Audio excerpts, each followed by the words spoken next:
Yo saludo a la mesa, Rey, ¿cómo estás? Muy bien, Joaquín. Buenas tardes, campo, René Casado. ¿Qué tal, Joaquín? Buenas tardes. Gracias, René. Don Pepe, buenas Joaquín, tardes. muy buenas tardes, Joaquín. Sí, ¿quieres poner un tema o voy a...? Bueno, nada más para comentar que ahora estamos en calidad de meteorólogos. Estamos prediciendo el clima político de agosto. Bueno, pues como siempre, don Pepe. Eso ha pasado siempre. Va a ser un mes muy caliente. Siempre dicen lo mismo, siempre el verano caliente, el agosto caliente, yo se lo recuerdo, ¿sí? Pero ahora hay dos circunstancias importantísimas. Uno, la asamblea del PRI, que va a determinar las circunstancias en las que va el PRI para la elección presidencial. Y la otra, el 16 de agosto, empiezan las pláticas del TLC, que va a determinar el futuro de México en lo económico en más de un sentido. No, por supuesto que va a determinar el futuro económico de México y con él el futuro social de una generación y el futuro político también. Sí, claro. ¿Sí? Entonces voy a los anuncios y regreso con la mesa del campo, René Casados y don Pepe Fonseca. Bueno, entonces don Pepe dice, Roy, estamos con la mesa del campo, René Casados, don Pepe Fonseca, dice don Pepe que el agosto caliente. ¿Qué hora sí va a ser caliente? A ver, todos han sido calientes. Este ha sido muy caliente este mes, ¿no? A ver, Pepe, esta es la última mesa de julio. Sí. La próxima ya estamos en agosto. Sí. Entonces, pensando en eso, dice Pepe, hay dos eventos ya que sabemos que van a ocurrir. O sea, esos dos más los que se acumulen. Pero sabemos que va a haber dos que están calendarizados. ¿No? Una asamblea del PRI que tiene movimientos previos y tienen que planchar el 12 de agosto, que es el fin de semana, que va a estar muy caliente porque quitan candados, no quitan candados, hay controles, hay gritos, hay rompimientos, o sea, ¿qué va a pasar en esa asamblea? ¿Cómo es Murat hablando de democracia? ¿No leíste hoy a Gil Mamés? Hoy lo leí hace un momento, hay que leerlo. En Milenio. Un saludo a Rafa. No, pero sí sabemos que está candidatado y que va a haber, la apuesta sería, ¿va a haber muchos sombrerazos o no? Yo creo que no, que van a planchar previamente muchas cosas. En las mesas que eran para el 4 y 5 y por alguna razón ya pasaron para el 10. Ya van a ser para el 9 y 10 pero ya las quitaron del calendario, estaban calendarizadas 4 y 5 una semana previa y ya las movieron para después, para días después. Ahí sí se ve o falta de logística o no han podido planchar todo. Pero las mesas van a tener que planchar para que no estén los sombrerazos totales el día 12. Bueno, el día 12 se va a ver liderazgo de Peña, que es el primer priista. Y ahora sí ya, liderazgo, se va a ver liderazgos de los posibles presidenciales. Vamos a ver los gritos, el aplaudómetro, etcétera, el aplausómetro, y vamos a ver si quitan candados o no para que puedan ser algunos que no están hoy considerados. O sea, vamos a ver varios. Y el otro evento programado es el día 16, que es el inicio de las negociaciones, que es muy difícil para la gente entenderlo, pero es bien importante qué temas se traten y en qué temas México se vea fuerte o se vea débil, ¿no? O sea, es muy importante. Los negociadores, ahí has tenido aquí frecuentemente el Defonso, creo que está formando un buen equipo. Sí, y además yo creo que si alguien, así como Videgaray es el mejor para llevar la relación con Trump, sin duda el secretario Guajardo es el mejor para hacer la negociación. Y se le cree, y habla bien, y está entendido, y está en esto desde hace 22 años. O sea, yo creo que está muy bien el equipo que podemos mandar. Nadie ni de aquel lado ni de este sabe más del TLC, pero actualizado además del libre comercio, pues, Guajardo. Y lo explica bien además, que también es bien importante, porque luego cómo transmite lo que están haciendo. O sea, lo explica bien. O sea, yo creo que ahí vamos bien protegidos. Eso no quiere decir que los norteamericanos estén suavecitos. Bueno, pero vamos a ver qué norteamericanos, porque una cosa es Trump, otra cosa es el representante de comercio, la otra cosa son ciertos empresarios, otra cosa son las empresas globales, y otra cosa son estados que como Texas tiene un intercambio comercial con México por $200,000 millones anuales, un intercambio que no tiene todo Estados Unidos con ninguna potencia. Sí, o sea, y ellos van a opinar, Sí. Y van a opinar a favor del TLC. A favor, sí. Así es. Sí. O sea, va a haber cambios, ojo, que no nos asuste que haya cambios, se necesitan cambios. Claro. O sea, que no nos asuste. Era un mundo, cuando nos dicen es que se negoció en 94, no, se negoció en 92, se firmó en 93 y entró en vigor el 1 de enero del 94. Para empezar no había comercio internet, cuando había comercio electrónico. No había comercio electrónico, no había internet, celulares. No había el tema de telecomunicaciones, no estaba el tema energético. se requiere. No estaba el tema migratorio, nunca estuvo, en fin, nada más, cito sin. Que no nos asuste, pues. Y no estaba también un presidente con las características de Trump.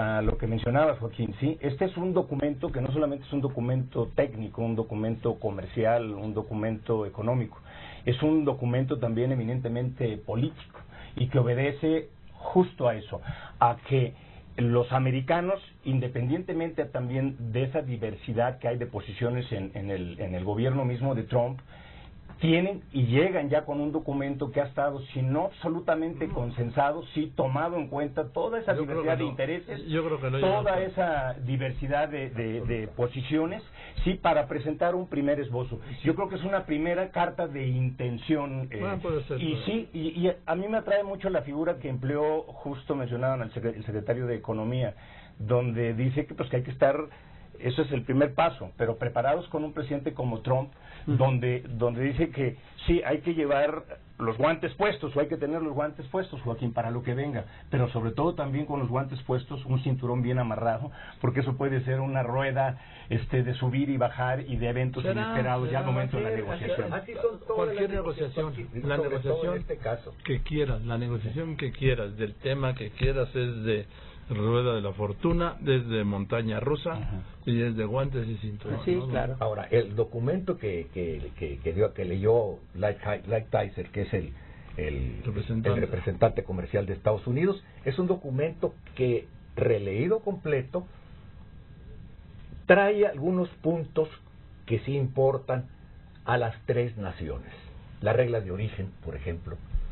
Pero sobre todo está escrito de tal forma que, como ya ves que Trump no le gusta leer documentos de más de 2 cuartillas. No, ¿de cuántas? Creo que media tarjeta. Estas son 18. Sí, entonces, como para que cuando vea la síntesis del documento, vea que están las cosas que él quería. Así está presentado. Sí, pero el demonio está en los detalles. Sí, entonces, allí es donde va a empezar lo pero bueno. el tema del PRI trata pero eso que hizo Pepe es importante. Ahí está en el documento de manera central la impronta justo del estilo y de lo que él propone, de una economía que él quiere proteccionista y aislacionista. Sí, pero eso está desde el principio. Pero sabes que los grandes intereses también no le van a permitir. Así es. No le van a permitir. Iba a construir el muro a partir del día 1 y lo iba a pagar México. Sí, no ha puesto ni un ladrillo. En cuanto a lo del PRI, yo coincido con Roy. Fíjate, con Roy. Está bien. En que, deja apuntar la fecha. En que cuando hay que apuntarla, es histórico. ¿En qué? En que van a llegar los priistas al día 12 con todo planchado. Quién sabe si todo, pero ya casi la mayoría, ¿eh? Planchado. Bueno, sí. Es que tienes que dejar que suenen las voces de la disidencia para que no digan que... Las voces de ayer. Es que yo apunto esto.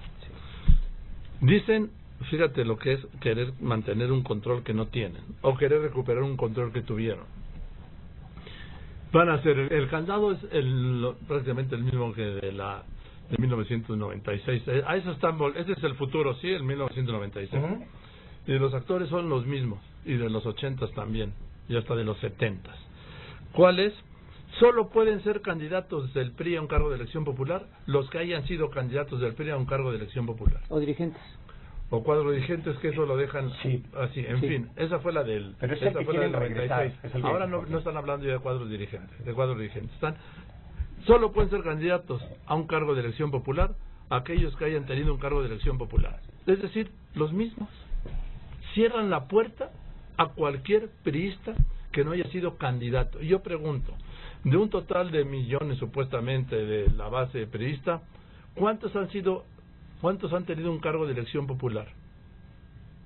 Pues esos poquitos son los que quieren seguir jugando. Claro. Ese es el punto. Pero además, ¿cómo hablas de democracia Sí. interna para elegir al candidato? Quienes han sido señalados por el dedo y ellos señalaron sucesor con el dedo. Que nomás repasen su historia. Lo que pasa es que como estuvieron en el Parque Jurásico porque estos vienen del Parque Jurásico, no vienen del pasado, vienen del Jurásico, Joaquín, de la prehistoria, de la política nacional. ¿Qué antecedió al Jurásico? Ya no sé. Y por otro lado, pues tienen que hacer lo que decíamos también hace 15 días, el juego natural de las facciones, de las facciones. No hables del pasado. Hay que proyectarse hacia el futuro, ¿eh? Dice, si no nos se va a quedar uno en ese candado de los 10 años mínimos de militancia, ¿sí? Aquí es que el presidente, cualesquiera sea la situación que esté viviendo, su nivel de percepción en el ejercicio de gobierno, y cualesquiera sea la calificación hacia el propio, primera, en un partido como el Revolucionario Institucional, en una asociación, a diferencia de las dos anteriores, ahora sí que es el presidente, diría el filósofo de Güemes. Jefe del PRI. Y es el jefe del PRI. Y llega, en ese sentido, es un presidente que tiene fortaleza, sí, para poder llegar con una posición. Aquí la cuestión es, ¿cuál es el cálculo que puede estar jugando el presidente y su grupo de cómo llegar, verdad, a esa asamblea? ¿Esa asamblea? A ver, uno por uno. Pues es una pregunta, es un interrogante. Esta asamblea es el preliminar para nominar a su candidato. O sea, olvidémonos de los... Esto es ya en una elección presidencial, y es el primer acto rumbo a la elección presidencial, y ahí los vamos a ver. Uno, en una donde no llegan de favoritos, ¿no? Pero donde hubiera llegado muy debilitado si no gana el Estado de México. Sí, de acuerdo. O sea, el Estado... Ahora, yo apuntaré esto. El tema de esta asamblea se reduce a un tema. Un tema A que divido. El tema de la mesa de estatutos. Sí. Y en la mesa de estatutos hay dos temas. Los candados y la eliminación de la militancia de 10 años. Exactamente. Para aspirar a ser candidato. Que es parte del candado. Sí, déjalo porque eso está establecido como requisito. El candado sería apretar a los del pasado. Nada más los del pasado, el PRI es para ellos. Y los carros también. Bueno, entonces, y no es para nominar un candidato, impedir que haya el candado del cargo de elección popular y eliminar la militancia de 10 años. No es para nominar un candidato, es para mantener abierta de aquí a octubre la baraja de los presidenciables. ¿De acuerdo? Así es. Y con lo otro, Joaquín, pero que no sería campaña. Que aún con la posibilidad de que la figura del candidato simpatizante sea viable y como dicen a ver, ¿qué más? Que transite, no necesariamente llevaría per se una dedicatoria, porque eso no sería la inevitabilidad de que llegara un candidato, por ejemplo, como Mitt, de que estuviera dedicado. Simplemente llega al juego, a lo que mencionas, a un tablero donde y a una mesa donde la baraja está más abierta y hay más posibilidades. Es que solo los que leen simplifican las lecturas de lo que el presidente está pensando. ¿No se han dado cuenta que este presidente está jugando con las cartas y con el sombrero aquí, como lo traía tapándose el pecho Ruiz Cortines? Está jugando con ese estilo. No saben el presidente por dónde se va a hacer. Entonces, aunque quiten los candados, no dicen nada. No dicen nada. De acuerdo, nomás abre. Claro, nomás abre. Entonces tiene más posibilidades de dónde escoger. Si no los quitan, por ejemplo, si no quitan lo de 10 años, tú le preguntaste aquí a Mitt, ¿eres priista? Y te dijo, no soy priista. No es priista ni panista, no milita en ningún partido. O sea, entonces, si no quitan eso, él ya está fuera. O sea, no tiene esos 10 años. ¿Sí? No tiene ni 20 segundos. No, exacto, pero podría inscribirse. Entonces, el asunto es, si tú quitas esas partes, abres la posibilidad a muchos. Con otra que igual se ha mencionado, con un presidente que obviamente la cuestión de su partido, pues le sabe. Voy a despedir la transmisión en Telefórmula y continuamos aquí en Radio Fórmula. Amigos de la Fórmula, muchas gracias, buenas tardes. Continuamos aquí en Radio Fórmula. Entonces, tenemos claro que el eliminar los candados y el requisito de los 10 años no tiene dedicatoria. Exactamente. Totalmente. Lo único Están equivocados los que creen que tiene dedicatoria. Bueno, lo único que es mantener abierta o ampliar las opciones del presidente en la designación de un candidato. Sí, por supuesto. Sí. Bueno, ahora, ¿qué opinan de cuando ven a Ulises Ramírez? Ulises Ruiz, que también el gobernador de...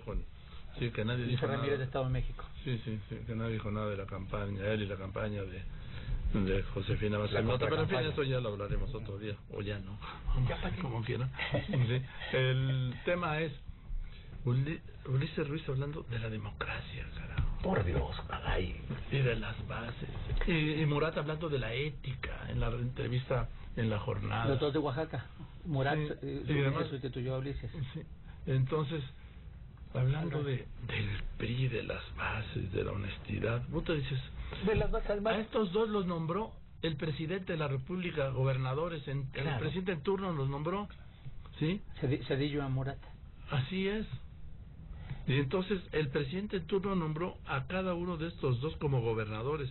Y ellos, Murat no pudo designar a su sucesor, pero el sucesor también pero él quería nombrarlo. Sí, ahora Ulises entró cuando estaba Fox. O sea, no fue nominación del presidente. No fue nominación del presidente. Fue de madrazo de alguna manera. Pero pues fue una nominación. Sí. ¿De quién?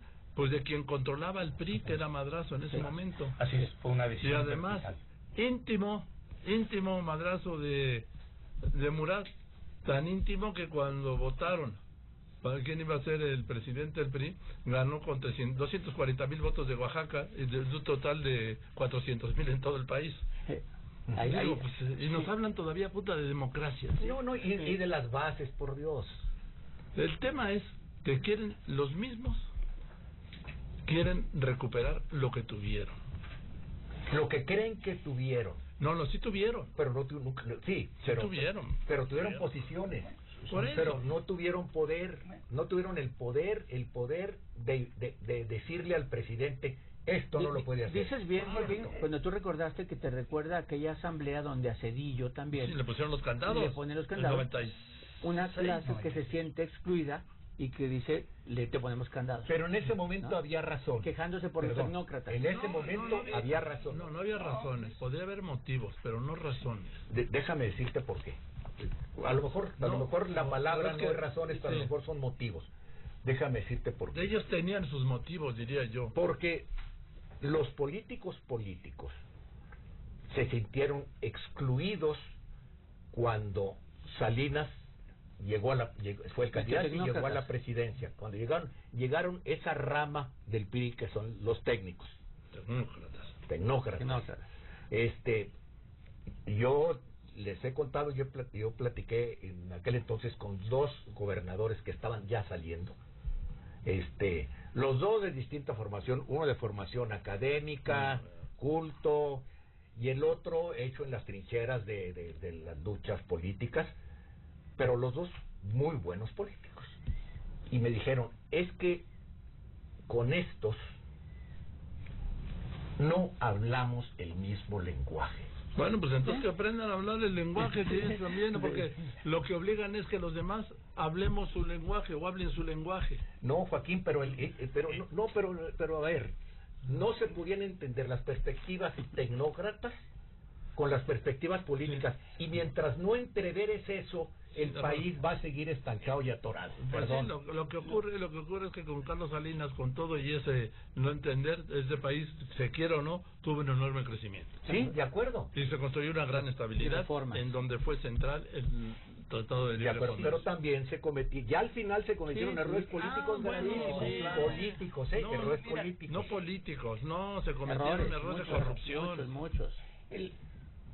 ¿Cómo no? Acuérdate de Raúl Salinas, coño, por favor. Sí, pero errores políticos. Fue una lucha por el espacio, como ahorita la está viendo. La fractura de Salinas y Cedillo. ¿A poco no hablaban el mismo idioma tecnócrata Salinas y Cedillo? Sí. El modelo, el enfoque, el tecnócrata. Era el mismo. Y fue 2 veces secretario de Estado. Promoción del presupuesto y educación. Sí. Y con otra, Joaquín, esa polémica... Y el que hizo candidato a Cedillo fue Carlos Salinas. Así es. Sí, digo, no nos equivoquemos. Sí, pues es que siempre ha sido así. Bueno, pues entonces estos mismos quieren que fueron testigos de esos, que permitieron eso, que empujaron esto porque formaron parte de lo que pasa es que los que están firmando ese manifiesto, como que es el que nos leía Roy el otro día, que le dijiste que ociosidad, esos no tienen nada que ver con las figuras de las que yo estoy hablando. Mira, de las dos figuras de las que hablo del 90, ¿eh? No, Nada pero que es ver, que perdón, esos ya Joaquín. desaparecieron. Sí. Estamos en el 2017. Y además la polémica aquella entre pero los tecnócratas y intereses siguen políticos, siendo la Joaquín. misma, Joaquín. Por eso y la la política lucha por no el poder. cambia, Joaquín, no cambia en 2000 Bueno, años, El no ha cambiado. tecnócrata, entre comillas, una vez que llega al poder por la necesidad misma y la imposición misma de hacer política, ¿sí? Esa distinción entre tecnócrata y político es una frontera muy endeble, muy endeble en ese sentido, porque el tecnócrata una vez que está con los instrumentos del poder hace política y necesariamente tiene que hacer política